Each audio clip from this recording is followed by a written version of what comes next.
মাত্র ৩৬০ টাকায় এই কিউট ড্রেসটা আমি কেমনে বানাইলাম সেটাই আজকে তোমার লগে শেয়ার করব।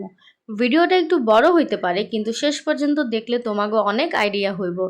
আসসালামু আলাইকুম, আমি তুলি, সবাই আমার ভালোবাসা নিবেন। তাই আমি জামাটা কিভাবে বানাইলাম প্রথমে আপনাদের মেজারমেন্টটা বইলা দেই। আমি আমার জামার লেগে 2 গজ কাপড় নিয়ে নেই আর 3 ইঞ্চি গলার মাপ, 3.5 ইঞ্চি কাঁধের মাপ দিয়া লই। তারপর 6.5 ইঞ্চি দিয়ে দিই আর মহরের মাপ। যেহেতু আমি একটু শুকনা, আমার জন্য 6.5 ইঞ্চি ঠিক আছে। যারা একটু মোটা তারা 7 ইঞ্চি নিলেই হয়ে যাবে। তারপর কোমর আর হিপ অনুযায়ী মাপ নিয়ে নিই। আমার বডি, কোমর আর হিপের মাপ নিয়ে 4 ভাগের 1 ভাগ করে আমি দাগ টেনে নিই।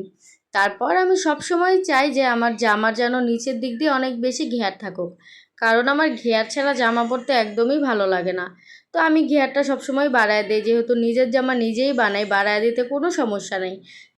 তারপর আমি শেপ কাট দিয়া সুন্দর মতো সব মেজারমেন্ট অনুযায়ী দাগ কাইটা লই। দাগ কাইটা লওয়ার পরে আমি সুন্দর মতো কাইটা নিব। আমার কেচিটাতে এত বেশি ঝামেলা করতেছিল যা বলার মতো না, একদমই ধার ছিল না আমার এই কেচিটাতে। তারপরও আমি কষ্ট মষ্ট করে এই কেচিটা দিয়েই কাজ চালায় নিছি। গ্রামের বাড়িতে ঘর থেকে অনেক বেশি দূর থাকে বাজার, আর আমার কাছে পর্যাপ্ত পরিমাণ সময়ও ছিল না যে আমি আমার কেচিটা ধার করায় আনবো। তো আমি এই বোতা কেচি দিয়েই আমার কাজটা চালায় আনি। আমার হাতে একটু ব্যথা পাইতাছিলাম, তাছাড়া অন্য কোনো সমস্যা হয়েছিল না। তো এই তো আমার জামাটা কাটিং শেষ হয়ে গেল। তারপর আমি পায়জামাটা কাটিং করে নিব। পায়জামার কাপড়টা যখন আমি কিনি আমার কাছে মনে হইলো পুরাই খ্যাত খ্যাত লাগতেছে বাসায় আনার পরে। তারপরে যখন আমি জামাটা কমপ্লিট করলাম তখন সবাই বলতাছিল যে জামাটা অনেক সুন্দর লাগতাছিল।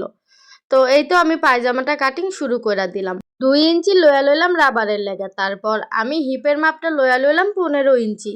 তারপরে আমি 15 ইঞ্চি অনুযায়ী দাগ দেওয়া লইলাম। যাদের যে মাপ সেই মাপ অনুযায়ী দাগ দেওয়া লইলেই হবো।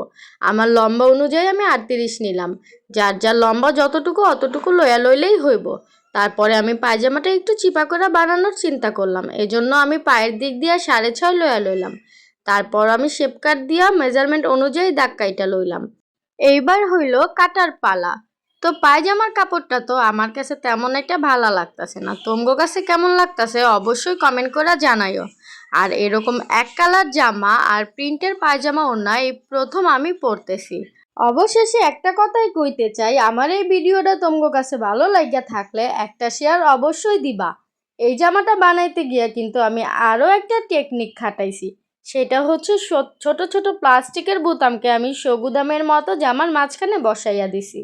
আর আমি ছবি তুলতে অনেক বেশি পছন্দ করি, এজন্য অনেকগুলো ছবি শেয়ার করলাম তোমাগো লগে।